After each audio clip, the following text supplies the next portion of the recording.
Good evening, ladies and gentlemen. Thank you so much for joining us this evening. I'm Erin McCormick, the director of this production, and I just wanted to let you know what you're about to see. You will be watching scenes from 4 different Shakespeare plays, and the characters will be from the entire cast. Many actors will share roles and switch in between them. There will be changes of backgrounds to let you know what scene is what, as well as a few slides explaining some pieces of the plot, and some actors will share costume pieces and props to help with this. Also, tonight is a reading with seasoning. In other words, actors may be reading from scripts at different times, but it will also be quite a bit of performing. I hope you enjoy the show. Have a wonderful time.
3,000 ducats? Well. Aye, sir. And Antonio bound. Aye, sir, for 3 months. For 3 months? Well. For the which, as I told you, Antonio shall be bound. Antonio shall become bound? Well. May you stead me? Will you pleasure me? Shall I know your answer? 3,000 ducats for 3 months and Antonio bound. Your answer to that? Antonio is a good man. Have you heard any imputations to the contrary? Oh, no. My meaning in saying he is a good man is to have you understand me that he is sufficient. Yet his means are in supposition. He hath an argosy bound to Tripoli, another to the Indies. I understand, moreover, upon the Rialto, he hath a third at Mexico, a fourth in England, and other ventures he hath squandered abroad. But ships are but boards, sailors are but men. There be land rats and water rats, water thieves and land thieves, I mean pirates. Then there's the peril of waters, winds, and rocks. The man is notwithstanding sufficient. 3,000 ducats. I think I may take his bond. Be assured you may. I will be assured I may, and that I may be assured I will bethink me. May I speak with Antonio? If it please you to dine with us. Yes, to smell pork, to eat of the habitation which your prophet the Nazarite conjured the devil into. I will buy with you, sell with you, talk with you, walk with you, and so following, but I will not eat with you, drink with you, nor pray with you. What news on the Rialto? Who is he comes here? This is Senor Antonio. How like a fawning publican he looks. I hate him, for he is a Christian, but more for that in low simplicity, he lends out money gratis and brings down the rate of usance here with us in Venice. If I can catch him once upon the hip, I will feed fat the ancient grudge I bear him. He hates our sacred nation, and he rails even there where merchants most do congregate. On me, my bargains, and my well-won thrift, which he calls interest. Cursed be my tribe if I forgive him. Shylock, do you hear? I am debating of my present store, and by the near guess of my memory, I cannot instantly raise up the gross of full 3,000 ducats. What of that? Tubal, a wealthy Hebrew of my tribe, will furnish me, but soft. How many months do you desire? Oh, rest you fair, good signor. Your worship was the last man in our mouths. Although I neither lend nor borrow by taking nor by giving of excess, yet to supply the right wants of my friend, I'll break a custom. Does he yet possess how much he would? Aye, 3,000 ducats. And for 3 months? 3,000 ducats, 'tis a good round sum.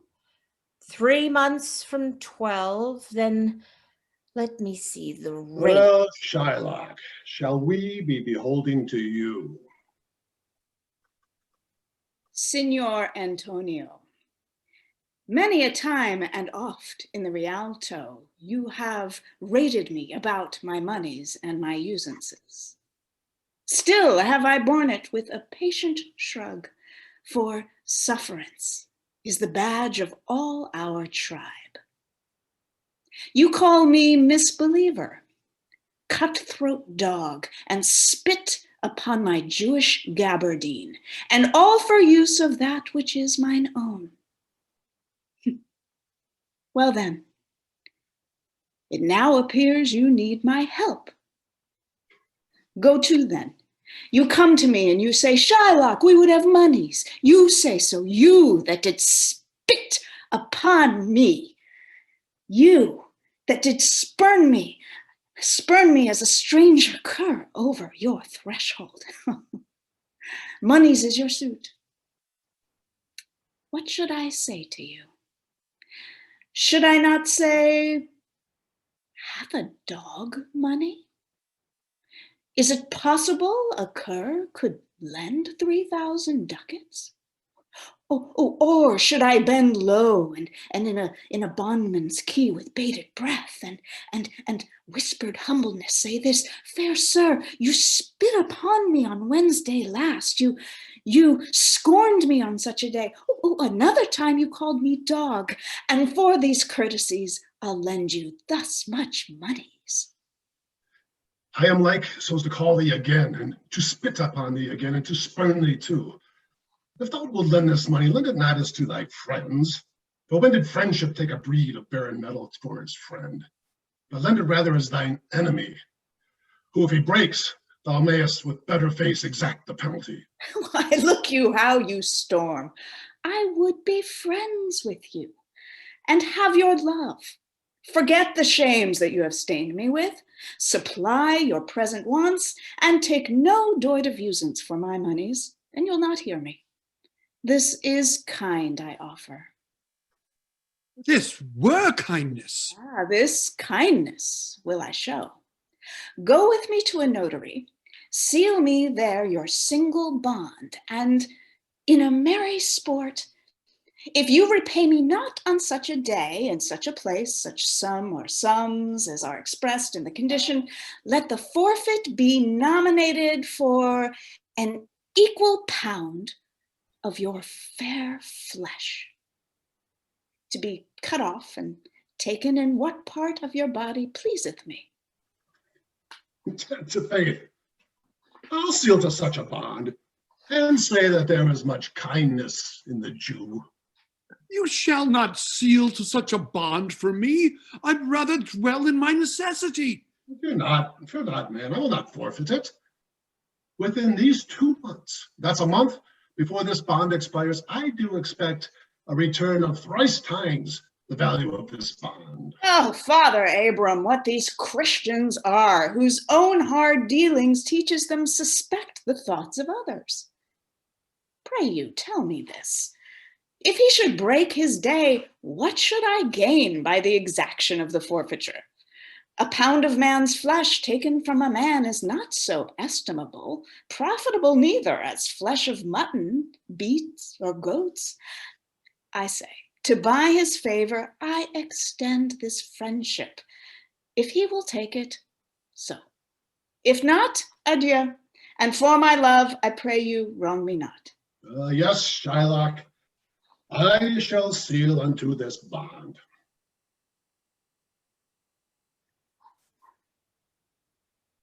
To bait fish withal.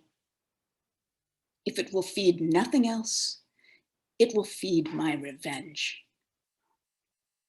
He hath disgraced me, hindered me 500,000, laughed at my losses, mocked at my gains, scorned my tribe, thwarted my bargains, cooled my friends, heated mine enemies. And what is his reason?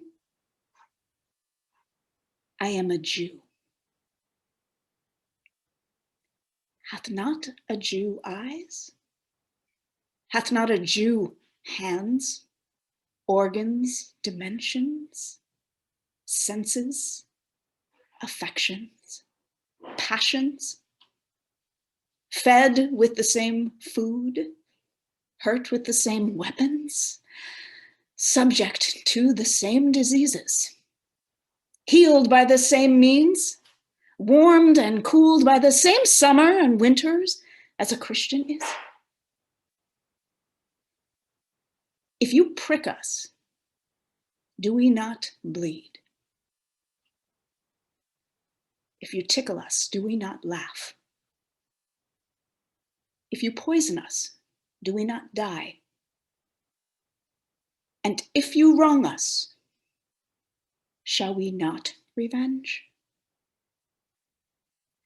If we are like you in the rest, we will resemble you in that. If a Jew wrong a Christian, What is his humility? Revenge. If a Christian wrong a Jew, what should his sufferance be by Christian example? Why revenge?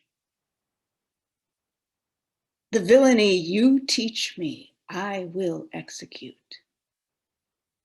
And it will go hard, but I will better the instruction.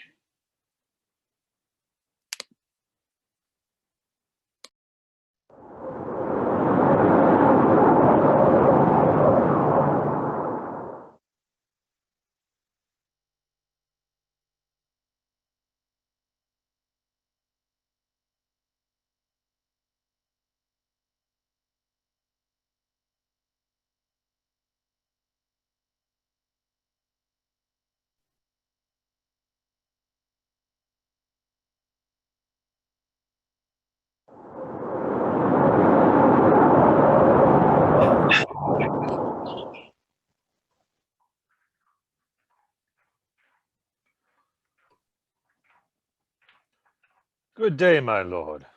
What, at your book so hard? Aye, my good lord. My lord, I should say rather, 'tis sin to flatter.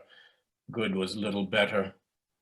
Good Gloucester and good devil were alike, and both preposterous, therefore not, good lord. Sirrah, leave us to ourselves, we must confer. So flies the reckless shepherd from the wolf. So first the harmless sheep doth yield his fleece, and next his throat unto the butcher's knife. What scene of death hath Roscius now to act? Suspicion always haunts the guilty mind. The thief doth fear each bush and officer. The bird that hath been limed in a bush with trembling wings misdoubteth every bush. And I, the hapless male, to one sweet bird have now the fatal object in my eye, where my poor young was limed, was caught, was killed. Why, what a peevish fool was that of Crete that taught his son the office of a fowl, and yet for all his wings the fool was drowned. I, Daedalus, my poor boy Icarus, thy father Minos, that denied our course, the sun that seared the wings of my sweet boy. Thinkest thou I am an executioner? A persecutor, I am sure thou art. If murdering innocents be executing, why then thou art an executioner. Thy son I killed for his presumption. Hadst thou been killed when first thou did presume, thou hadst not lived to kill a son of mine. And thus I prophesy that many a thousand, which now mistrust no parcel of my fear, and many an old man's sigh, and many a widow's and many an orphan's water-standing eye, men for their sons, wives for their husbands, and orphans for their parents' timeless death, shall rue the hour that ever thou was born. The owl shrieked at thy birth, an evil sign. The night crow cried, aboding luckless time. Dogs howled, and hideous tempest shook down trees. The raven rooked her on the chimney's top, and chattering pies in dismal discord sung. Thy mother felt more than a mother's pain, and yet brought forth less than a mother's hope, to wit, an indigested, deformed lump, not like the fruit of such a goodly tree. Teeth hadst thou in thy head when thou wast born, to signify thou camest to bite the world. And if the rest be true which I have heard, thou camest. Oh, I'll hear no more. Die, prophet, in thy speech! For this amongst the rest was I ordained. Aye, and for much more slaughter after this. God forgive my sins and pardon thee. What, will the aspiring blood of Lancaster sink in the ground? I thought it would have mounted. See how my sword weeps for this poor king's death. Oh, may such purple tears be always shed from those that wish the downfall of our house. If any spark of life be yet remaining, down, down to hell, and say I sent thee thither. I, that have neither pity, love, nor fear. Indeed, 'tis true that Henry told me of, for I have often heard my mother say I came into the world with my legs forward. Had I not reason, think ye, to make haste and seek their ruin that usurped our right? The midwife wondered, and the women cried, "Oh, Jesus bless us, he is born with teeth." And so I was, which plainly indicated that I should snarl and bite and play the dog. Then, since the heavens have made my body so, let hell make crooked my mind to answer it. I have no brother. I am like no brother. And this word love, which graybeards call divine, be resident in men like one another, and not in me. I am myself alone.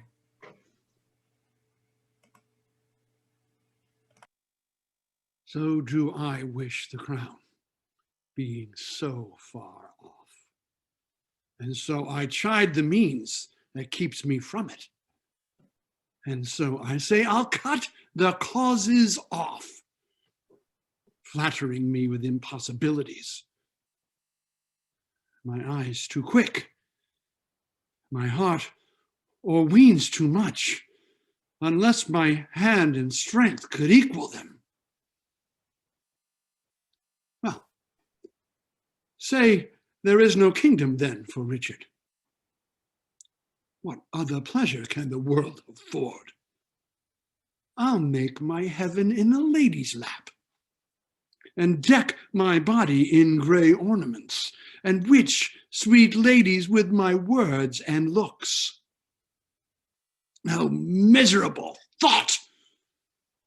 And more unlikely to accomplish than 20 golden crowns. Why, love forswore me in my mother's womb. And for I should not deal in her soft laws, she did corrupt frail nature with some bribe to shrink my arm up like a withered shrub, to make an envious mountain on my back, where sits deformity to mark my body, to shape my legs to an unequal size, to disproportion me in every part, like to a chaos, or an unlicked bear whelp that carries no impression of the dam. Am I then a man to be beloved? Oh, monstrous fault to harbor such a thought. Then, since this earth affords no joy to me, but to command, to check, to o'erbear such as are better person than myself, I'll make my heaven to dream upon the crown. And whiles I live, to account this world but hell, until my misshaped trunk that bears this head be round and paled with a glorious crown. And yet I know not how to get the crown, for many lives stand between me and home. And I, like one lost in a thorny wood that rends the thorns and is rent with the thorns, seeking a way strained from the way, not knowing how to find the open air, but toiling desperately to find it out, torment myself to catch the English crown.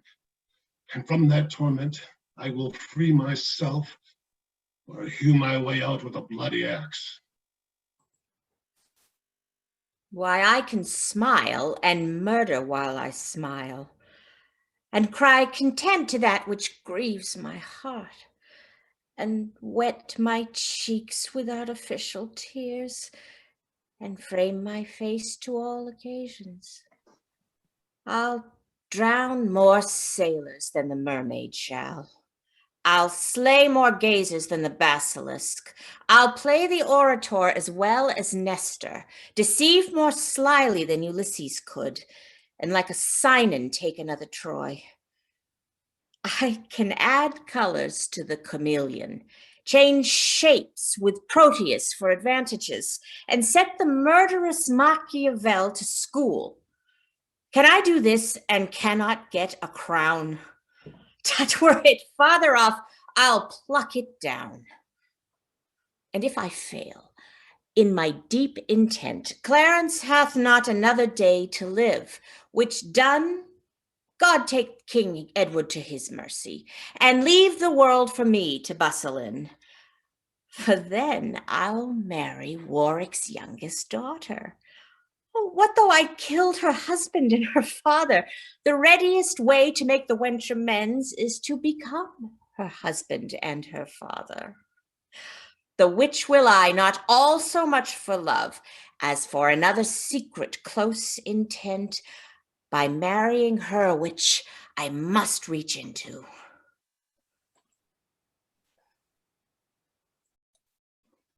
Set down your honourable load, if honour may be shrouded in a hearse, whilst I awhile obsequiously lament the untimely fall of virtuous Lancaster. Poor key-cold figure of a holy king, pale ashes of the house of Lancaster, thou bloodless remnant of that royal blood. Be it lawful that I invocate thy ghost to hear the lamentations of poor Anne, wife to thy Edward, to thy slaughtered son, stabbed by the selfsame hand that made these wounds. Lo, in these windows that let forth thy life, I pour the helpless balm of my poor eyes. Oh, cursed be the hand that made these holes, curse the heart that had the heart to do it, curse the blood that led this blood from hence. More direful hap betide that hated wretch that makes us wretched by the death of thee, than I can wish to wolves, to spiders, toads, or any creeping venomed thing that lives, if ever he hath child. Abortive be it, prodigious and untimely brought to light, whose ugly and unnatural aspect may fright the hopeful mother at the view, and that be heir to his unhappiness. If ever he have wife, let her be made more miserable by the death of him than I am made by my young lord and thee. Come now towards Chertsey with your holy load, taken from Paul's to be interred there. And still, as you are weary of this weight, rest you, while I lament King Henry's course. Stay, you that bear the course, set it down. What black magician conjures up this fiend to stop devoted charitable deeds? Villain, set down that course, or by St. Paul, I'll make a course of him that disobeys.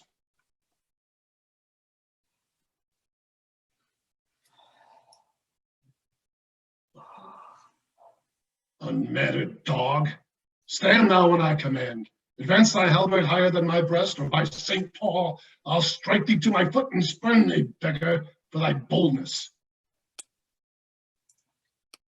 What, do you tremble? Are you all afraid? Alas, I blame you not, for you are mortal, and mortal eyes cannot endure the devil. Avaunt, thou dreadful minister of hell, thou hadst but power over his mortal body. His soul thou canst not have. Therefore be gone. Sweet saint, for charity be not so cursed. Foul devil, for God's sake, hence and trouble us not. For thou hast made the happy earth thy hell, filled it with cursing cries and deep exclaims. If thou delight to view thy heinous deeds, behold this pattern of thy butcheries. O gentlemen, see dead Henry's wounds open their congealed mouths and bleed afresh. Blush, blush, thou lump of foul deformity, for 'tis thy presence that exhales this blood from cold and empty veins where no blood dwells. Thy deeds, inhuman and unnatural, provokes this deluge most unnatural. O God, which this blood madest, revenge his death. O earth, which this blood drinkest, revenge his death. Either heaven with lightning strike the murderer dead, or earth gape wide open and eat him quick, as thou dost swallow up his good king's blood, which his hell-governed arm hath butchered. Lady, you know no rules for charity, which renders good for bad, blessings for curses. Villain, thou knowest nor law of God nor man. No beast so fierce but knows some touch of pity. But I know none, and therefore am no beast. Oh, wonderful when devils tell the truth. Oh, more wonderful when angels are so angry. Vouchsafe divine perfection of a woman of these supposed crimes to give me leave by circumstance, but to acquit myself. Vouchsafe diffused infection of a man of these known evils, but to give me leave by circumstance to curse thy cursed self. Fairer than tongue can name thee, let me have some patient leisure to excuse myself. Fouler than heart can think thee, thou canst make no excuse current, but to hang thyself. By such despair I should accuse myself. And by despairing shalt thou stand accused for doing worthy vengeance on thyself, that didst unworthy slaughter upon others. Say that I slew them not. Then say they were not slain, but dead they are, and devilish slave by thee. I did not kill your husband. Why, then he is alive. Nay, he is dead, and slain by Edward's hand. Thy foul throat, thou liest. Queen Margaret saw thy murderous falchion smoking in his blood, the which thou once didst bend against her breast, but that thy brothers beat aside the point. I was provoked by her slanderous tongue, that laid their guilt upon my guiltless shoulders. Thou wast provoked by thy bloody mind, that never dreamst on aught but butcheries. Didst thou not kill this king? I grant you. Dost grant me, hedgehog? Then God grant me too, thou mayest be damned for that wicked deed. He was gentle, mild, and virtuous. The better for the King of heaven that hath him. He is in heaven, where thou shalt never come. Let him thank me that hoped to send him thither, for he was fitter for that place than earth. And thou unfit for any place but hell. Yes, one place else, if you will hear me name it. Some dungeon. Your bedchamber. Ill rest betide the chamber where thou liest. So will it, madam, till I lie with you. I hope so. I know so. But, gentle Lady Anne, to leave this keen encounter of our wits and fall something into a slower method is not the causer of these timeless deaths, of these Plantagenets, Henry and Edward, as blameful as the executioner? Thou wast the cause, and most accursed effect. Your beauty was the cause of that effect. Your beauty that did haunt me in my sleep to undertake the death of all the world, so I might live 1 hour in your sweet bosom. If I thought that, I tell thee, homicide, these nails would rend that beauty from my cheeks. These eyes could not endure that beauty's rack. You should not blemish it if I stood by. As all the world is cheered by the sun, so I by that. It is my day, my life. Black night o'ershade thy day, and death thy life. Curse not thyself, fair creature, thou art both. I would I were to be revenged on thee. 'Tis a quarrel most unnatural to be revenged on him that loveth thee. It is a quarrel just and reasonable to be revenged on him that killed my husband. He that bereft thee, lady, of thy husband, did it to help thee to a better husband. His better doth not breathe upon the earth. He lives that loves thee better than he could. Name him. Plantagenet, Why, that was he. the self-same name, but one of better nature. Where is he? Here.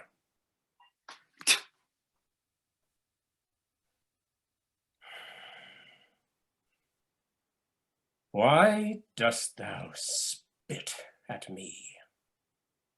Would it were mortal poison for thy sake. Never came poison from so sweet a place. Ever hung poison on a fouler toad. Out of my sight, thou doth infect mine eyes. Thine eyes, sweet lady, have infected mine. Would they were basilisk to strike thee dead. I would they were, that I might die at once, for now they kill me with a living death. Those eyes of thine from mine have drawn salt tears, shamed their aspect with a store of childish drops. These eyes which never shed remorseful tear know when my father York and Edward wept to hear the piteous moan that Rutland made when black-faced Clifford shook his sword at him, nor when thy warlike father, like a child, told the sad story of my father's death, and 20 times made pause to sob and weep, that all the standards by had wet their cheeks like trees bedashed with rain. In that sad time, my manly eyes did scorn an humble tear.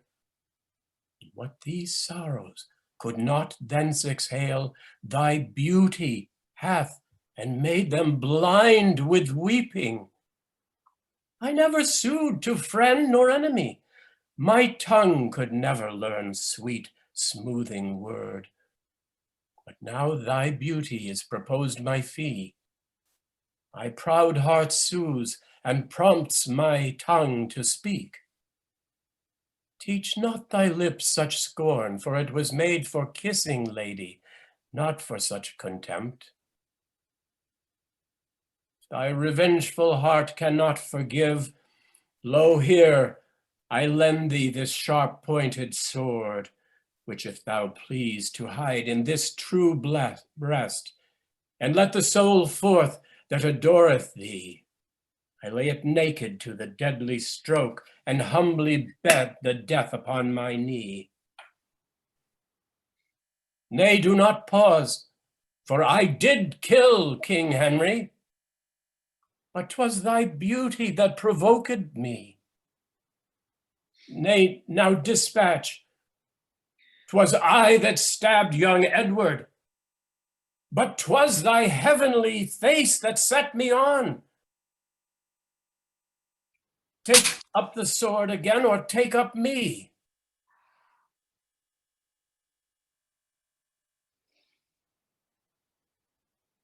Arise, dissembler. Though I wish thy death, I will not be thy executioner. Then bid me kill myself, and I will do it. I have already. That was in thy rage. Speak it again, and even with the word, this hand for which thy love did kill thy love, shall for thy love kill a far truer love. To both their deaths shalt thou be accessory. I would I knew thy heart. 'Tis figured in my tongue. I fear me both are false. Then never was man true. Put up your sword. Then say my peace is made. That shalt thou know hereafter. But shall I live in hope? All men, I hope, live so.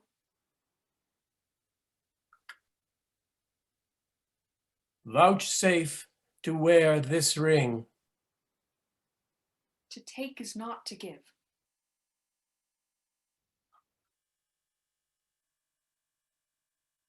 Look how my ring encompasseth thy finger.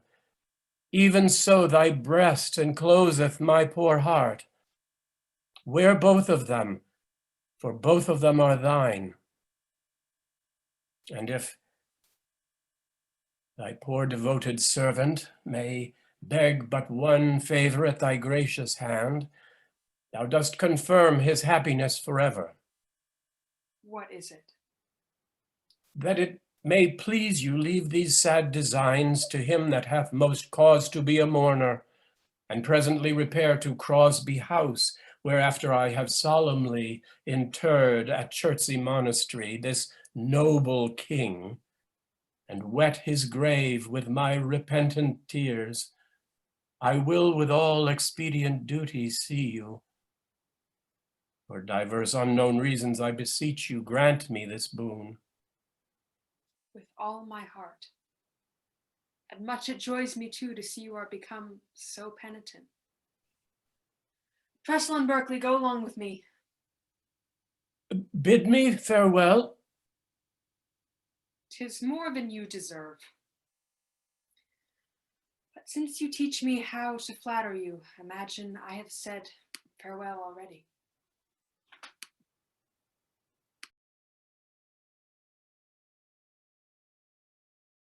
Was ever woman in this humor wooed? Was ever woman in this humor won? I'll have her, but I will not keep her long.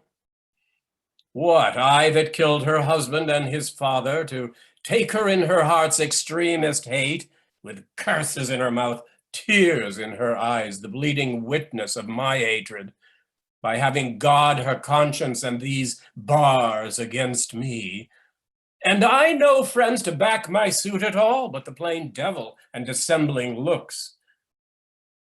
And yet to win her all the world to nothing. Ah! She forgot already that brave Prince Edward, her lord, whom I some 3 months since stabbed in my angry mood at Tewkesbury, a sweeter, lovelier gentleman, framed in the prodigality of nature, young, valiant, wise, and no doubt right royal, the spacious world cannot again afford. And yet she will abase her eyes on me, that cropped the golden prime of this sweet prince, and made her widow to a woeful bed. On me, whose all not equals Edward's moiety. On me, who halts, and am misshapen thus. My dukedom to a beggarly denier, I do mistake my person all this while. Upon my life, she finds, although I cannot myself, to be a marvelous proper man. I'll be at charges for a looking glass, and entertain a score or two of tailors to study fashions to adorn my body. Since I am crept in favor with myself, I will maintain it with some little cost. But first, I'll turn yon fellow in his grave, then return lamenting to my love. Shine out, fair sun, till I have bought a glass, that I may see my shadow as I pass.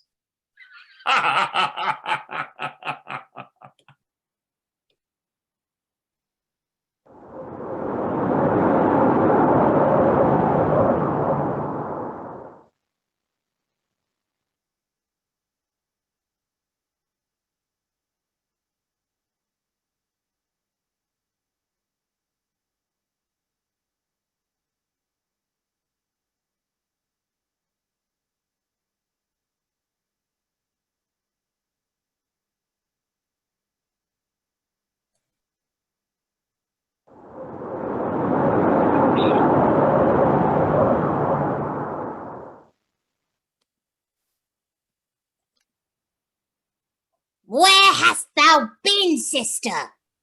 Killing swine! Sister, where thou? A sailor's wife had chestnuts in her lap, and munched and munched and munched. Give me, quoth I, a rampy witch the rump-fed runyon cries. Her husband's to Aleppo gone, master o' the tiger. But in a sieve I'll thither sail, and like a rat without a tail, I'll do. The wind! Thou art kind. And I another. I myself have all the other, and the very ports they blow, all the quarters that they know, I, the shipman's card. I will trade him dry as hay. Sleep shall neither night nor day hang upon his penthouse lid. He shall live a man forbid. Wearisome nights 9 times 9 shall he dwindle, peak, and pine. Though his bark cannot be lost, yet it shall be tempest-tossed. Oh, look what I have! Show me! Here I have a pilot's thumb, wrecked as homeward he did come. A drum, Macbeth doth come. The weird sisters hand in hand. Posters of the sea and land.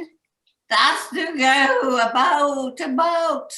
Thrice to thine and thrice to mine. And thrice again to make up 9. Peace, the charms wound up. So foul and fair a day I have not seen. What are these, so withered and so wild in their attire, that look not like the inhabitants of the earth and yet are on it? Live you, or are you aught that man may question? You seem to understand me by each at once her choppy finger laying upon her skinny lips. You should be women, and yet your beards forbid me to interpret that you are so. Speak if you can. What are you? All hail, Macbeth! Hail to thee, Thane of Glamis! All hail, Macbeth!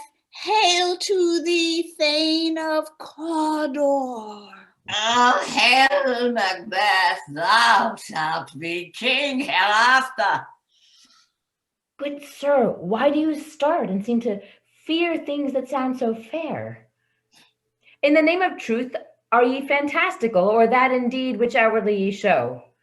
My noble partner you greet with present grace and great prediction of noble having and of royal hope, that he seems rapt withal. To me you speak not. If you can look into the seeds of time and say which grain will grow and which will not, speak then to me, who neither beg nor fear your favors nor your hate. Hail! Hail! Hail! Lesser than Macbeth and greater. Not so happy, yet much happier. Thou shalt get king, though thou be none. So all hail Macbeth and Banquo! Banquo and Macbeth, all hail! Stay, you imperfect speakers. Tell me more. By Sinel's death I know I am Thane of Glamis. But how of Cawdor? The Thane of Cawdor lives, a prosperous gentleman, and to be king stands not within the prospect of belief, no more than to be Cawdor. Say from whence you owe this strange intelligence, or why upon this blasted heath you stop our way with such prophetic greeting. Speak, I charge you. The earth hath bubbles as the water has, and these are of them. Whither are they vanished? Into the air, and what seemed corporal melted as breath into the wind. Would they had stayed. Were such things here as we do speak about, or have we eaten on the insane root that takes the reason prisoner? Your children shall be kings. You shall be king. And Thane of Cawdor too, went it not so? To the self-same tune and words. Who's here? The king hath happily received, Macbeth, the news of thy success. And when he reads thy personal venture in the rebels' fight, his wonders and his praises do contend what should be his and what should be thine. Silenced with that, and viewing over the rest of the self-same day, he finds thee in the stout Norwegian ranks. Nothing afeard of what thyself did make strange images before death. As thick as hail came post with post, and every one thy praises in the kingdom's great defense they poured down upon him. We are sent to give thee from our royal master thanks, only to herald thee into his sight, not pay thee. And for an earnest of a greater honor, he bade me from him call thee Thane of Cawdor, in which addition hail, most worthy Thane, for it is thine. What? Can the devil speak true? The Thane of Cawdor lives. Why do you dress me in borrowed robes? Who was the Thane of Cawdor lives yet, but under heavy judgment bears that life which he deserves to lose, whether he was combined with those of Norway, or did line the rebel with hidden help and vantage, or that with both he labored his country's wreck, I know not. But treason's capital, confessed and proved, have overthrown him. Glamis, and Thane of Cawdor, the greatest is behind. Thank you for your pains. Do you not hope your children shall be kings, when those that gave the Thane of Cawdor to me promised no less to them? That trusted home might yet enkindle you unto the crown, besides the Thane of Cawdor. But 'tis strange, and oftentimes to win us to our harm, the instruments of darkness tell us truths, win us with honest trifles, to betray us in deepest consequence. Cousins, a word, I pray you.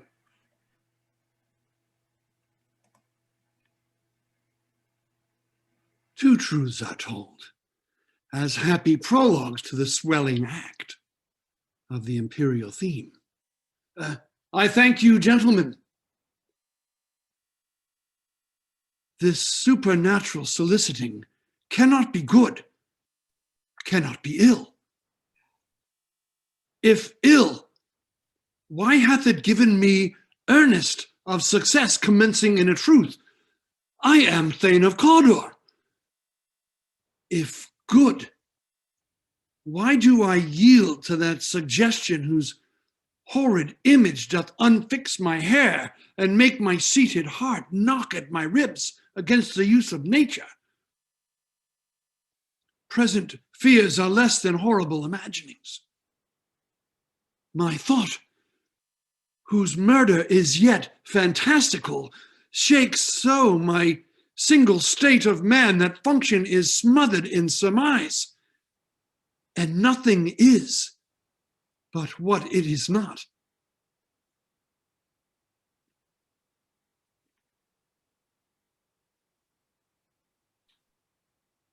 They met me in the day of success, and I have learned by the perfectest report that they have more in them than mortal knowledge. When I burned in desire to question them further, they made themselves air into which they vanished. Whilst I stood wrapped in the wonder of it, came missives from the king, who all hailed me Thane of Cawdor, by which title before these weird sisters saluted me, and referred me to the coming of time with "Hail, King that shall be." This have I thought to deliver thee, my dearest partner of greatness, that thou mightst not lose the dues of rejoicing by being ignorant of what greatness is promised thee. Lay it to thy heart and farewell. Glamis thou art, and Cawdor, and shalt be what thou art promised. Yet Do I fear thy nature is too full of the milk of human kindness to catch the nearest way? Thou wouldst be great, not without ambition, but without the illness should attend it. What thou wouldst highly, thou wouldst thou holily, wouldst not play false. And yet, wouldst wrongly win, thou'dst have, great Glamis, that which cries, thus thou must do, if thou have it, and that which rather thou dost fear to do,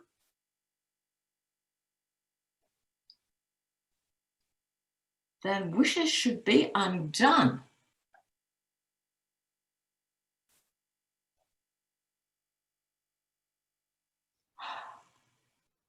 Hie thee hither, that I may pour my spirits in thine ear, and chastise with the valour of my tongue all that impedes thee from the golden round, which fate and metaphysical aid does seem to have thee crowned withal.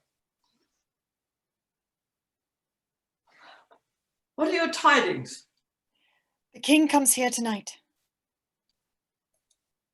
Thou art mad to say it. Is not thy master with him, who, were it so, would have informed for preparation? Oh, so to please you, it is true, our Thane is coming. One of my fellows had the speed of him, who, almost dead for breath, had scarcely more than would make up his message. Go, give him tending. He brings great news.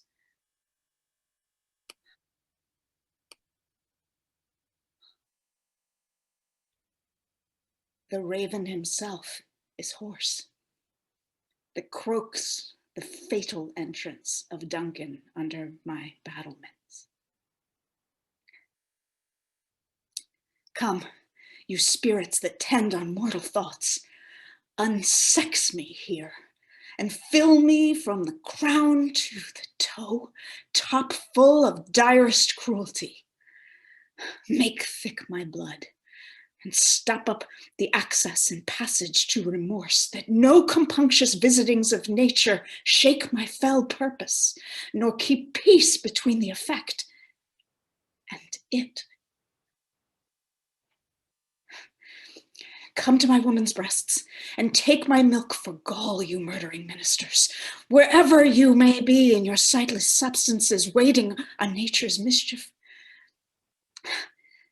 Come, thick night, and pall thee in the dunnest smoke of hell, that my keen knife see not the wound it makes, nor heaven peep through the blanket of the dark to cry, hold, hold.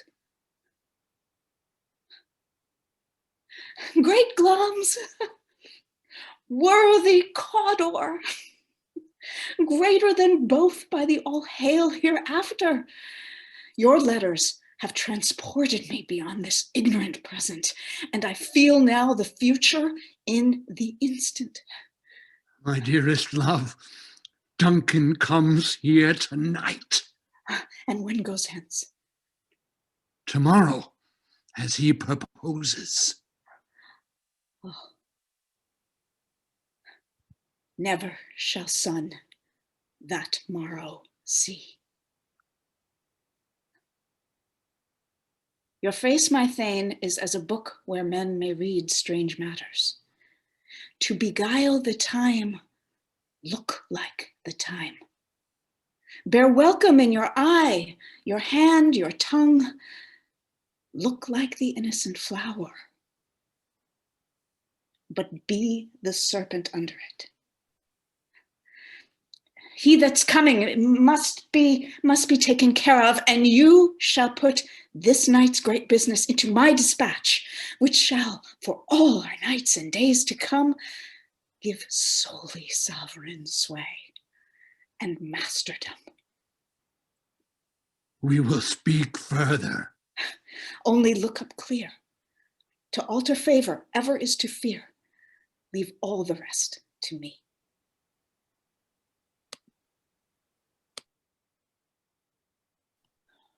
If it were done, when 'tis done, 'twere well it were done quickly. if the assassination could trammel up the consequence and catch with his surcease success, but that this blow might be the be-all and end-all. Here, but hereupon, this bank and shoal of time, we would jump the life to come. In such cases, we still have judgment here. We but teach bloody instructions, which being taught, return to plague the inventor. This even-handed judgment commends the ingredients of our poison chalice to our own lips. He is here in double trust. First, as I am his kinsman and his subject, strong both against the deed, then as his host, should against the murderer shut the door, not bear the knife myself. Besides, as Duncan hath borne himself so meek, been so clear in his great office, that his virtues will plead like angels trumpet-tongued against the deep damnation of his taking off. Pity, like a naked newborn babe, striding the blast, or heaven's cherubim, horsed on the sightless couriers of the air, shall blow the horrid deed in every eye, and tears shall drown the wind. I have no spurs to prick the sides of my intent, but only a vaulting ambition which o'erleaps itself and falls upon the other. How now? What news? He has almost supped. Why have you left the chamber? Hath he asked for me? Know you not he has? We will proceed no further in this business. He hath honored me of late, and I have bought golden opinions from all sorts of people, which would be worn now in their newest gloss, not cast aside so soon. Was the hope drunk wherein you dressed yourself? Hath it slept since? And wakes it now to look so green and pale at what it did so freely? From this time such I account thy love. Art thou afeard to be the same in thine own act and valor as thou art in desire? Wouldst thou have that which thou esteemest the ornament of life, and live a coward in thine own esteem, letting I dare not wait upon I would, like the poor cat in the adage? Prithee, peace! I dare do all that may become a man. Who dares more is none. What beast was then that made you break this enterprise to me? When you durst do it, then you were a man. And to be more than what you were, you would be so much more the man. Nor time nor place did then adhere, and yet you would make both. They have made themselves, and that their fitness now does unmake you. I have given suck, and know how tender 'tis to love the babe that milks me. I would, while it was smiling in my face, have plucked my nipple from his boneless gums and dashed the brains out, had I so sworn as you have done to this. If we should fail. We fail? But screw your courage to the sticking place, and will not fail. When Duncan is asleep, whereto the rather shall his day's hard journey soundly invite him? His two chamberlains will I with wine and wassail so convince that memory, the water of the brain, shall be a fume, and the receipt of reason a limbeck only, when in swinish sleep their drenched natures lie as in a death. What cannot you and I perform upon the unguarded Duncan? What not put upon his spongy officers, who shall bear the guilt of our great quell? Bring forth men, children only, for thy undaunted mettle should compose nothing but males. Will it not be received when we have marked with blood the sleepy two of his own chamber, and use their very daggers that they have done it? Who dares receive it other, as we shall make upon our griefs and clamor roar upon his death? I am settled, and bend up each corporal agent to this terrible feat. Away, and mark the time with fairest show. False face must hide, the false heart doth know. Go, bid thy mistress, when my drink is ready, she strike upon the bell. Get thee to bed.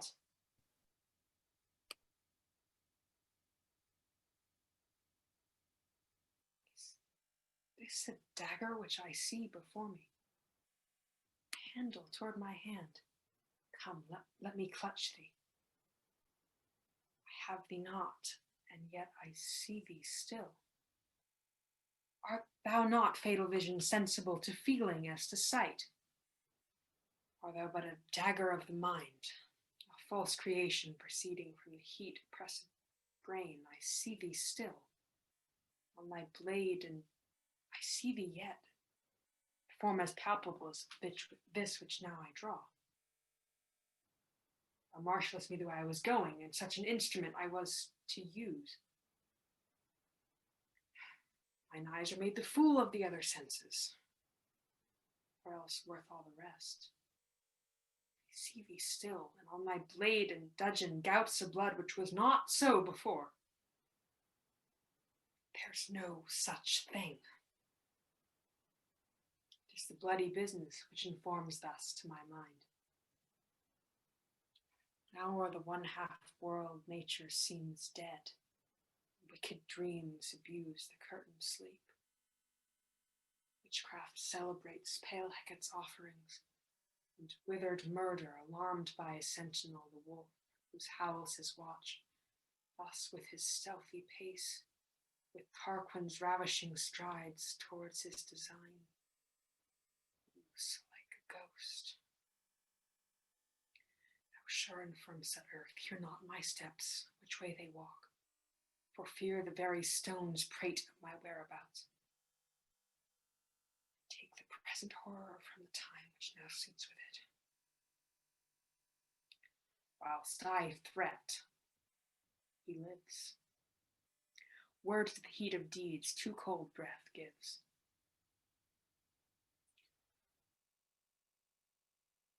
I go, and it is done. The bell invites me. Hear it not, Duncan, for it is a knell that summons thee to heaven or to hell.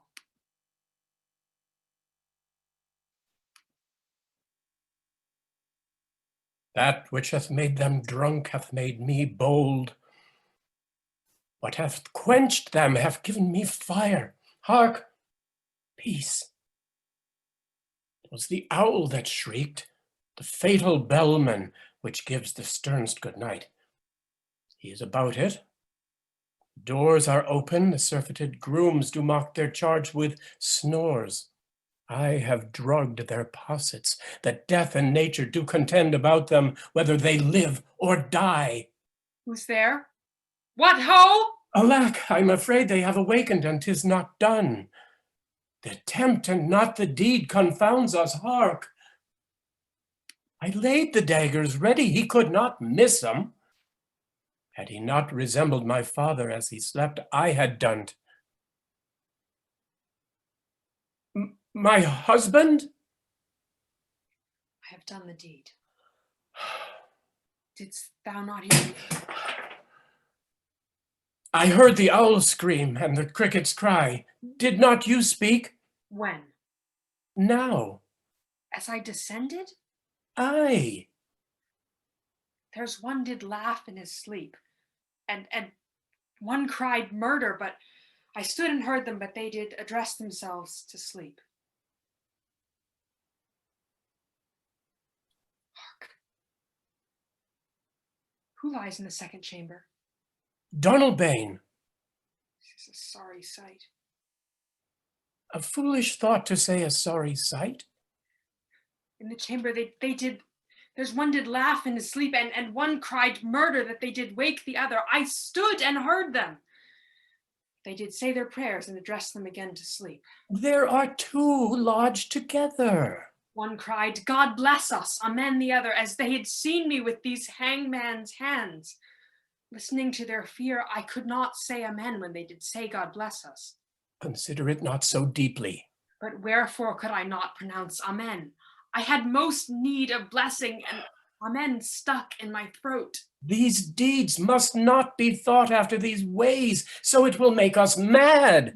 Thought I heard a voice cried, sleep no more, Macbeth does murder sleep, the innocent sleep, sleep that knits up the raveled sleeve of care, the death of each day's life, sore labor's bath, balm of hurt minds, great nature's second course, chief nourisher in life's feast. What do you mean? Still it cried, sleep no more to all the house, Glamis have murdered sleep, and therefore Cawdor shall sleep no more, Macbeth shall sleep no more. Who was it that thus cried? Why, worthy Thane, do you unbend your noble strength to think so brain sickly of things? Go, get some water and wash this filthy witness from your hands. Why did you bring these daggers from the place? They must lie there. Go carry them and smear the sleepy grooms with blood. I'll go no more. I am afraid to think what I have done. Look on it again, I dare not. Infirm of purpose. Give me the daggers. The sleeping and the dead are but as pictures. 'Tis the eye of childhood that fears the painted devil. If he do bleed, I'll gild the faces of the grooms withal, for it must seem their guilt. Whence is that knocking? How is with me when every noise appalls me? What hands are here? Huh. They pluck out mine eyes. All great Neptune's ocean wash this blood clean from my hand. This my hand will weather the multitudinous seas in Encarnadine, making the green one red. My hands are of your color, but I shame to wear a heart so white. I hear a knocking at the south entry. Retire we to our chamber. A little water clears us of this deed. How easy it is then. Your constancy hath left you unattended. Hark, more knocking. Get on your nightgown, lest occasion call on us and show us to be watchers. Be not lost in so poorly in your thoughts. Know my deed, 'twere best not know myself. Wake, Duncan, with thy knocking. I would thou couldst.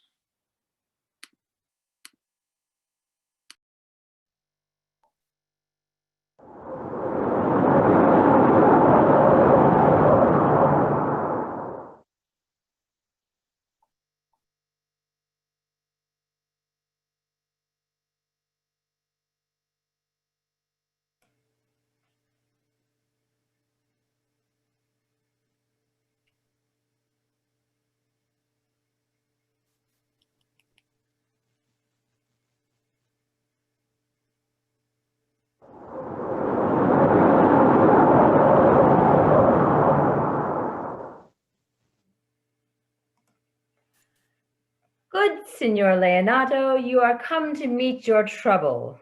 The fashion of the world is to avoid cost, and you encounter it. Never come trouble to my house in the likeness of your grace. For trouble being gone, comfort should remain.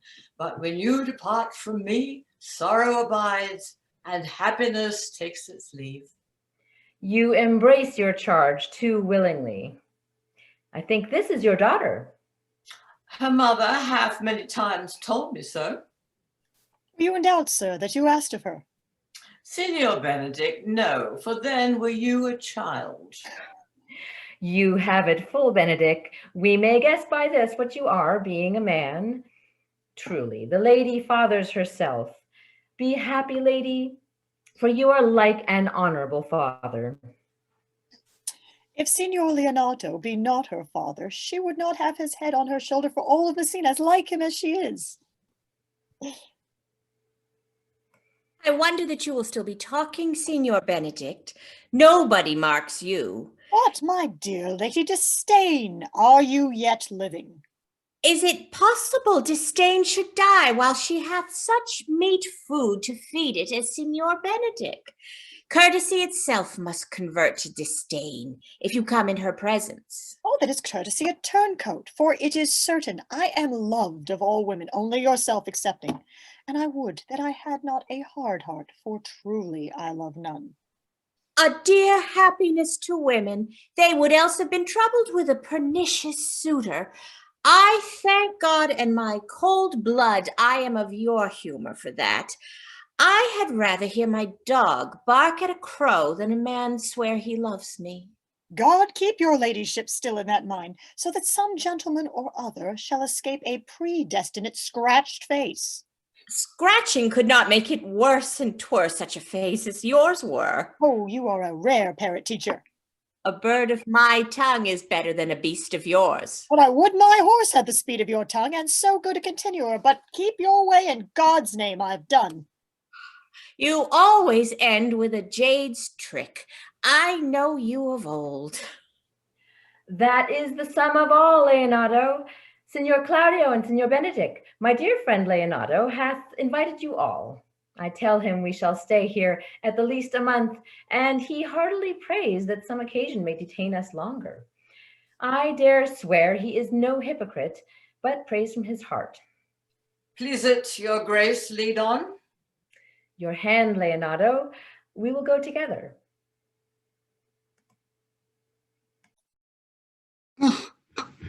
She misused me past the endurance of a block. An oak, but with one green leaf on it, would have answered her.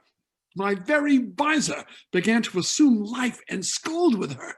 She told me, not thinking I had been myself, that I was the prince's jester, that I was duller than a great thaw, huddling jest upon jest with such impossible conveyance upon me that I stood like a man at mark and a whole army shooting at me. She speaks poignards, and every word stabs. If her breath were as terrible as her terminations, there were no living near her. She would infect the North Star.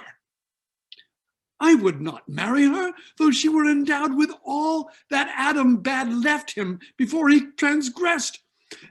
She would have made Hercules have turned spit, yea, and have cleft his club to make the fire too. Come, talk not of her, you shall find her the infernal ape in good apparel. I would love to God some scholar would conjure her, for certainly while she is here, a man may live as quiet in hell as in a sanctuary, and people sin upon purpose because they would go thither. So indeed, all disquiet and perturbation follows her. Look, here she comes.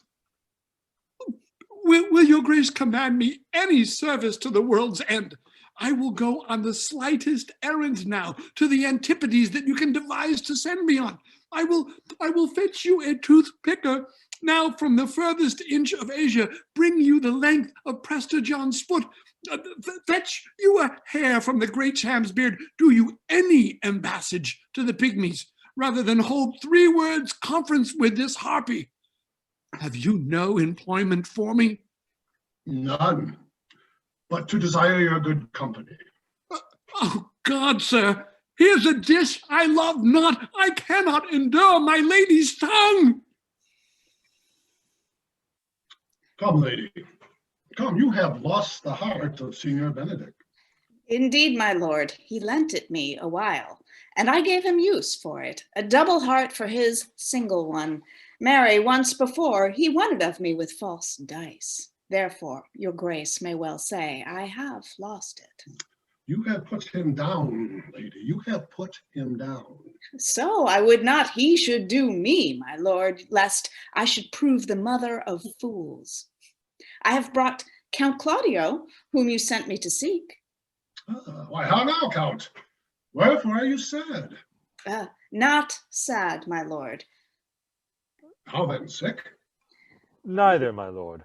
The Count is neither sad nor sick, nor merry nor well, but civil Count, civil as an orange, and something of that jealous complexion. In faith, lady, I think your blazon to be true, though I'll be sworn if he be so, his conceit is false. Here, Claudio, I have wooed in thy name, and fair hero is won. I have broke with her father, and his goodwill obtained. Name the day of your marriage, and God give thee joy. Count, take of me my daughter, and with her my fortunes. His grace hath made the match, and grace say amen to it. Speak, Count, 'tis your cue. Silence is the perfectest herald of joy. I were but little happy, if I could say how much. Lady, as you are mine, I am yours. I give away myself for you and dote upon the exchange.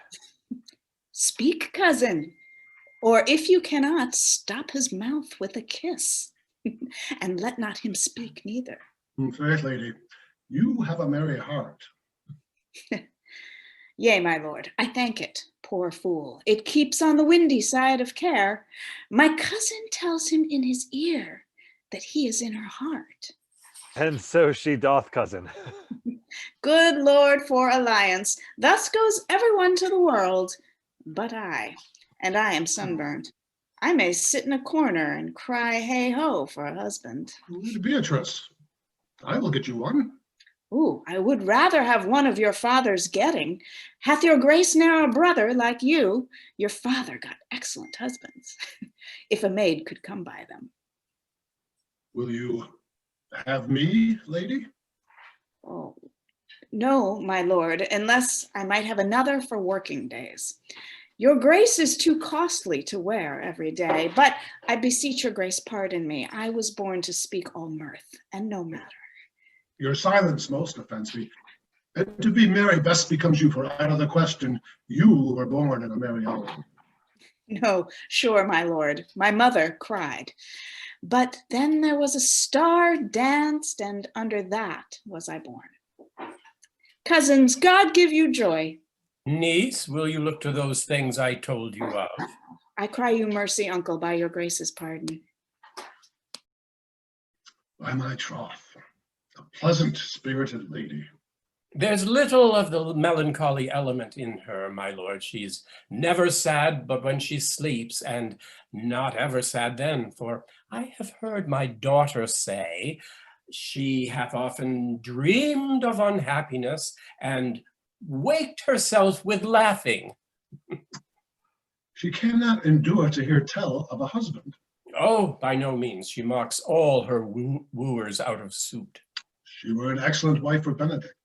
Oh, Lord, my lord, if they were but a week married, they would talk themselves mad. Come, Claudio, when mean you to go to church? Oh, tomorrow, my lord, time goes on crutches till love have all his rights. Not till Monday, my dear son, which is hence just a seven-night, and a time too brief, too, to have all things answered in my mind. Come, you shake the head at so long a breathing, but I warrant thee, Claudio, the time shall not go dully by us. I will, in the interim, undertake one of Hercules' labors, which is to bring Signor Benedict and Lady Beatrice into a mountain of affection, the one with the other. I would fain have it a match, and I no doubt but to fashion it, if you three will but minister such assistance as I shall give you direction. My lord, I am for you, though it cost me 10 nights watching. And I, my lord. Benedict is not the most unhopefulest husband that I know. As far I can praise him, he is of noble strain, of approved valor and confirmed honesty. I will teach you how to humor your cousin that she shall fall in love with Benedict. And I, with your two helps, will so practice on Benedict that in despite of his quick wit and queasy stomach, he shall fall in love with Beatrice. If we can do this, Cupid is no longer an archer.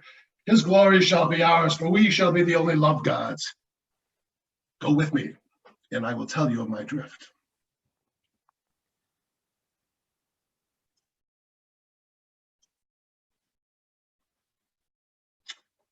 Come hither, Leonato. What was it you told me today that your niece Beatrice was in love with Signor Benedict? Oh, aye, stalk on, the foul sits. I did never think that lady would have loved any man. No, nor I neither, but most wonderful that she should dote on Senior Benedict, whom she hath in all outward behaviors seemed to ever abhor. Is't possible? Sits the wind in that corner? By my troth, my lord, I cannot tell what to think of it, but that she loves him with an outraged affection. It is past the time of infinite thought. Maybe she doth but counterfeit? Faith, like enough. Oh God, counterfeit.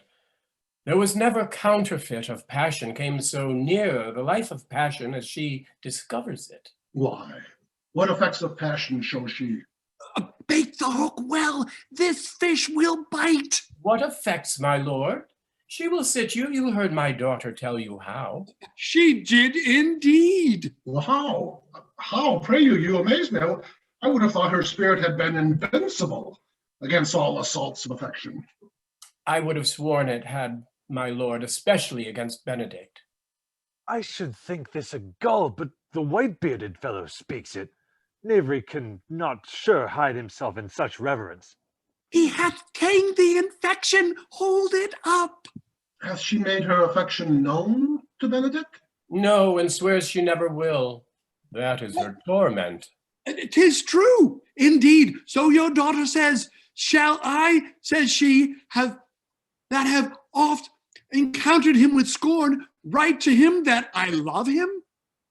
This she says now when she is beginning to write to him, for she'll be up 20 times a night, and there she will sit in her smock until she have writ a sheet of paper. My daughter tells us all. Now you talk of a sheet of paper. I remember a pretty jest your daughter told us of. Oh, when she had writ it and was reading it over, she found Benedict and Beatrice between the sheet. That. Oh, she tore that letter into 1,000 halfpence, railed at herself that she should be so immodest to write to one that she knew would flout her. I measure him, says she, by my own spirit, for I should flout him if he writ to me, yea, though I love him, I should. Then down upon her knees she falls, weeps, sobs, beats her heart, tears her hair, prays, curses. Oh, sweet Benedict, God give me patience. She doth indeed, my daughter says so, and the ecstasy hath so much overborne her that my daughter is sometimes afeard she will do a desperate outrage to herself. This is very true. It were good that Benedict knew of it by some other, if she will not discover it. To what end? He would make but a sport of it and torment the poor lady worse. That he should. It were an alms to hang him. She's an excellent sweet lady, and out of all suspicion, she is virtuous. And she is exceeding wise. In everything but loving Benedict. Oh, my lord, wisdom and blood combating in so tender a body. We have 10 proofs to 1 that blood hath the victory. I am sorry for her, as I have just cause, being her uncle and her guardian. I would she had bestowed this dotage on me. I would have daffed all other respects and made her half myself. I pray you, tell Benedict of it and hear what he'll say. Were it good, think you? Hero thinks surely she will die, for she says she will die if he love her not, and she will die ere she make her love known, and she will die if he woo her, rather than she will bate one breath of her accustomed crossness. She doth well. If she should make tender her love, 'tis very possible he'll scorn it. For the man, as you all know, hath a contemptible spirit. He is a very proper man. He hath indeed a good outward happiness. But before God, and in my mind, very wise. He doth indeed show some sparks that are like wit. And I take him to be valiant. Oh, as Hector, I assure you. And in the managing of quarrels, you may say he is wise, for either he avoids them with great discretion or undertakes them with a most Christian-like fear. If he do fear God, he must necessarily keep peace. If he break the peace, he ought to enter into a quarrel with fear and trembling. And so he will do. For the man doth fear God, howsoever it seems not in him by some large jests he will make. Well, I am sorry for your niece. Shall we go see Benedict and tell him of her love? Oh, never tell him, my lord. Let her wear it out with good counsel. Nay, that's impossible. She may wear her heart out first. Well, we'll hear further of it by your daughter. Let it cool a while. I love Benedict well, and I could wish that he would modestly examine himself to see how much he is unworthy of so good a lady. My lord, will you walk? Dinner is ready. If he do not dote upon her, this I will trust my neck, never trust my expectation. Let there be the same net spread for her, and that must your daughter and her gentlewoman carry. The sport will be when they hold one opinion of another's dotage and no such matter. That's the scene I would see, which will merely be a dumb show. Let us send her to call him into dinner.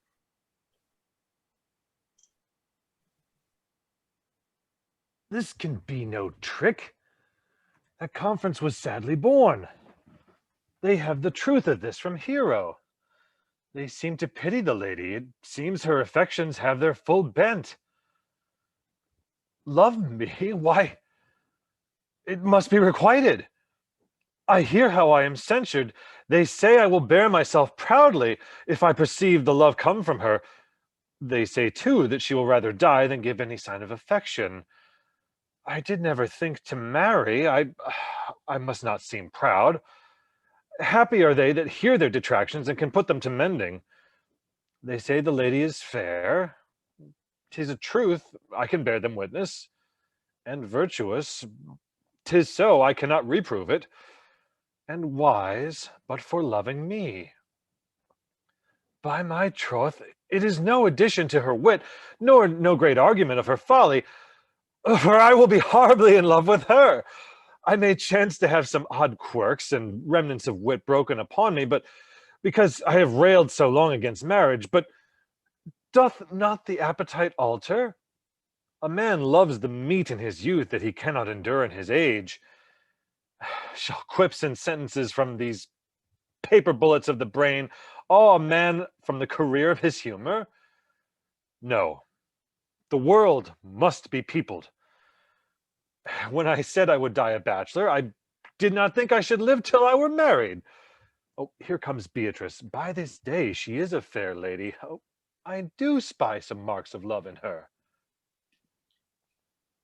Against my will, I am sent to bid you come in to dinner. Fair Beatrice, I thank you for your pains. I took no more pains for those thanks than you take pains to thank me. If it had been painful, I would not have come. You take pleasure then in the message? Yea, so much as you may take upon a knife's point and choke a doll withal. You have no stomach, signor? Fare you well. Against my will, I am sent to bid you come in to dinner. Well, there's a double meaning in that. I took no more pains for those thanks than you took pains to thank me. Well, that's as much to say, any pains that I take for you is as easy as thanks. Oh, if I do not take pity of her, I am a villain. I will go get her picture. Good Margaret, run thee to the parlour. There shalt thou find my cousin Beatrice proposing with the prince and Claudio. Whisper in her ear and tell her I and Ursula walk in the orchard, and our whole discourse is all of her. Say that thou overheardst us, and bid her steal into the pleached bower where honeysuckles, ripened by the sun, forbid the sun to enter, like favourites made proud by princes that advance their pride against that power that bred it. There will she hide her to listen our purpose. This is thy office. Bear thee well in it, and leave us alone. Now, Ursula, when Beatrice doth come, as we do trace this alley up and down, our talk must only be of Benedick. When I do name him, let it be thy part to praise him more than ever man did merit. My talk to thee must be how Benedick is sick in love with Beatrice. Of this matter is little Cupid's crafty arrow made, that only wounds by hearsay. For look, where Beatrice, like a lapwing, runs close by the ground to hear our conference. The pleasantest angling is to see the fish cut with her golden oars the silver stream and greedily devour the treacherous bait. So angle we for Beatrice, who even now is couched in the woodbine coverture. Fear you not my part of the dialogue. And go we near her, that her ear lose nothing of that false sweet bait that we lay for it. No, truly, Ursula, she is too disdainful. I know her spirits are as coy and wild as haggards of the rock. But are you sure that Benedick loves Beatrice so entirely? So says the prince and my new-trothed lord. And did they bid you tell her of it, madam? They did entreat me to acquaint her of it, but I persuaded them, if they love Benedick, to wish him wrestle with affection and never let Beatrice know of it. Why did you so? Doth not the gentleman deserve as full as fortunate a bed as ever Beatrice shall couch upon? Oh, God of love, I know he doth deserve as much as may be yielded to a man, but nature never framed a woman's heart of prouder stuff than that of Beatrice. Disdain and scorn ride sparkling in her eyes, misprizing what they look on, and her wit values itself so highly that to her all matter else seems weak. She cannot love, nor take no shape, or project of affection. She's so self-endeared. Sure, I think so. And therefore, certainly, it were not good she knew his love, lest she make sport at it. Why, you speak truth. I never yet saw a man how wise, how noble, young, how rarely featured, but she would spell him backward. If fair-faced, she would swear the gentleman should be her sister. If black, why, nature, drawing of an antique, made a foul blot. If tall, a lance ill-headed. If low, an agate very vilely cut. If speaking, why, a vein blown with all winds. If silent, why, a block moved with none. So turns she every man the wrong side out, and never gives to truth and virtue that which simpleness and merit purchaseth. Sure, such carping is not commendable. No, not to be so odd and from all fashions as Beatrice's cannot be commendable. But who dare tell her so? If I should speak, she would mock me into air. Oh, she would laugh at me out of myself, press me to death with wit. Therefore, let Benedick, like covered fire, consume away in size, waste inwardly. It were a better death than die with mocks, which is as bad as die with tickling. Yet tell her of it. Hear what she will say. No, rather I will go to Benedick and counsel him to fight against his passion. And truly, I'll devise some honest slanders to stain my cousin with. One does not know how much an ill word may empoison a liking. Oh, do not do your cousin such a wrong. She cannot be so much without true judgment, having so swift and excellent a wit as she is prized to have, as to refuse so rare a gentleman as Signor Benedick. He is the only man of Italy, always excepted my dear Tonio. I pray you be not angry with me, madam, speaking my fancy. Signor Benedick, for shape, for bearing, argument, and valor, goes foremost in report through Italy. Indeed, he hath an excellent good name. His excellence did earn it ere he had it. When are you married, madam? Why, every day, tomorrow. Come, go in. I'll show you some attires and have thy counsel, which is the best to furnish me tomorrow. She's limed, I warrant you. We have caught her, madam. If it proves so, then loving goes by haps. Some Cupid kills with arrows, some with traps.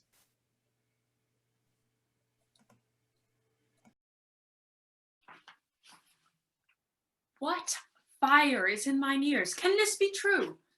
Stand I condemned for pride and scorn so much? Contempt? Farewell, and maiden pride adieu. No glory lives behind the back of such. Benedict, love on. I will requite thee, taming my wild heart to thy loving hand. If thou dost love, my kindness shall incite thee to bind our loves up in a holy band. For they say thou dost deserve, and I believe it better than reportingly.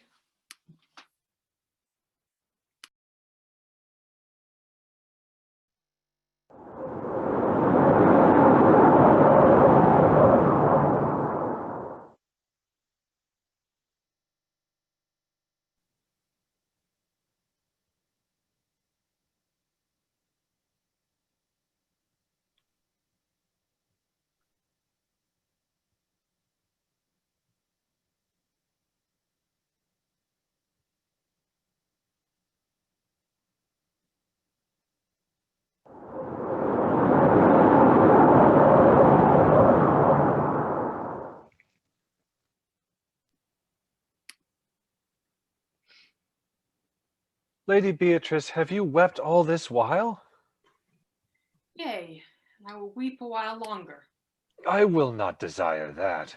You have no reason. I do it freely.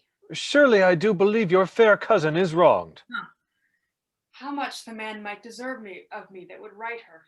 Well, is there any way to show such friendship? An even way, but no such friend. May a man do it? It's a man's office, but not yours. I do love nothing in the world so well as you. Is that not strange? As strange as the thing I know not.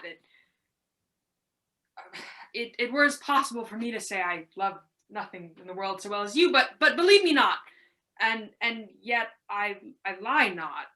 I confess nothing, nor I deny nothing. I am sorry for my cousin. By my sword, Beatrice, thou lovest me. Not swear and eat it. I will swear by it that you love me, and I will make him eat it that says I love not you. Will you not eat your word? With no sauce that can be devised to it. I protest I love thee. God forgive me. What offense, sweet Beatrice? You have stayed me in a happy hour. I was about to protest that I loved you. And do it with all thy heart. I love you with so much of my heart that none is left to protest. Come, bid me do anything for thee.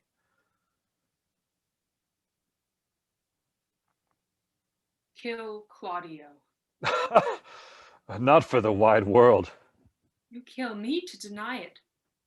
Farewell. Oh, tarry, sweet Beatrice. I am gone, though I am here. Beatrice. I pray you let me go. No, we'll be friends first.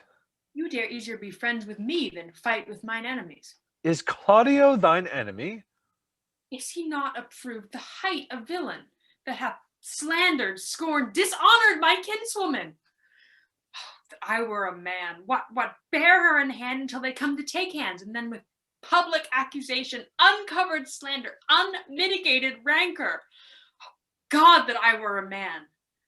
I would eat his heart in the marketplace. Hear me, Beatrice. Sweet hero, she's wrong, she's slandered, she's undone. Beatrice. Princes and counties. Surely a princely testimony, a goodly count. Count Comfect, a sweet gallant, surely. That I were a man for his sake, or that I had any friend that would be man for my sake. But manhood is melted into courtesies, valor into compliment. Mannerly turned into tongue, and trim ones too. He is now as valiant as Hercules that only tells a lie and swears it. I cannot be a man with wishing, therefore I will die a woman with grieving. Tarry, good Beatrice, by this hand I love thee. Use it for my love some other way than swearing by it. Think you in your soul the Count Claudio hath wronged Hero? Yea, as sure as I have thought or a soul. Enough. I am engaged. I will challenge him. I will kiss your hand and so leave you. By this hand Claudio shall render me a dear account. As you hear of me, so think of me. Go comfort your cousin. I must say she is dead. And so, farewell.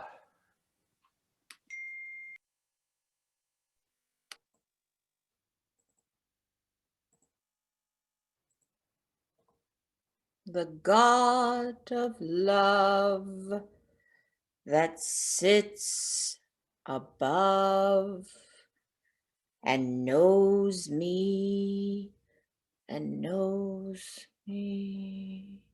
Oh, how pity I deserve. I mean in singing, but in loving. Leander, the good swimmer, Troilus, the first employer of panders, and a whole book full of these quondam carpetmongers whose names yet run smoothly in the even road of a blank verse.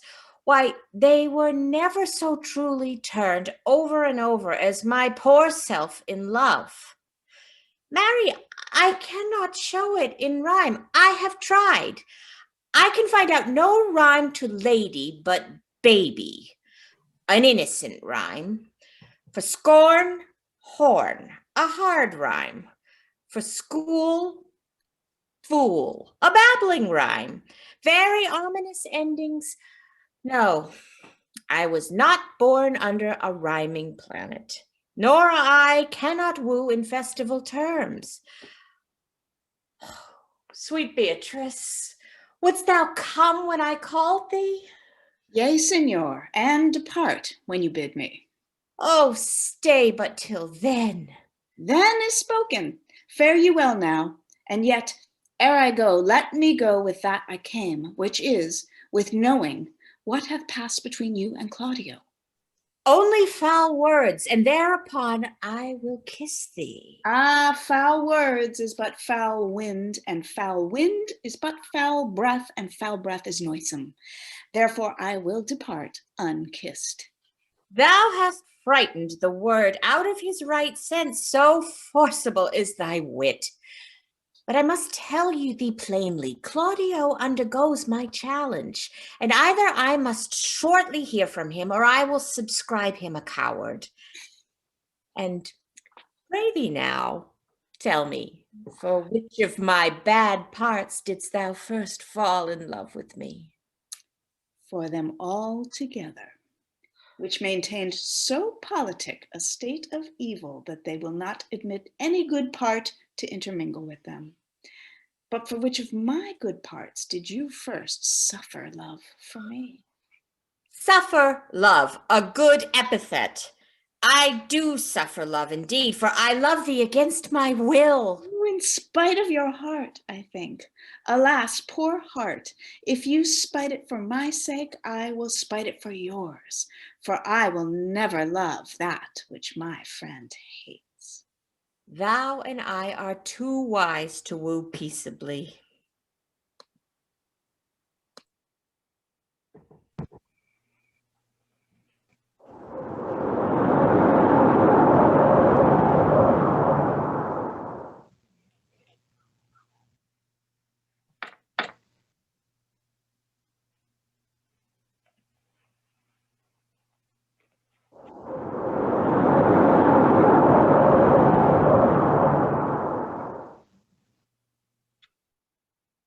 Don't you love me? Why, no, no more than reason. Why, then your uncle and the prince and Claudio have been deceived. They swore you did. Do not you love me? Oh, no. No more than reason. Why then, my cousin Margaret and Ursula are much deceived, for they did swear you did. They swore that you're almost sick for me. They swore that you were well nigh dead for me. Tis no such matter. Then you do not love me? No, truly, but in friendly recompense. Come, cousin, I'm sure you love the gentleman. And all be sworn upon it that he loves her. For here's a paper written in his hand, a halting sonnet of his own pure brain, fashioned to Beatrice. And here's another, writ in my cousin's hand, stolen from her pocket, containing her affection unto Benedick. A miracle! Here's our own hands against our hearts. Come, I'll have thee but by this light. I'll take thee for pity. I would not deny you, but by this good day I yield upon great persuasion, and partly to save your life, for I was told you were in a consumption. Peace! I will stop your mouth. How dost thou benedict the married man? I'll tell thee what, Prince. A college of witcrackers cannot flout me out of my humor. Dost thou think I care about a satire or an epigram? No. If a man will be beaten with brains, he shall wear nothing handsome about him. In brief, since I do propose to marry, I will think nothing to any purpose that the world can say against it. And therefore, never flout me for what I have said against it. For a man is a giddy thing. And this is my conclusion.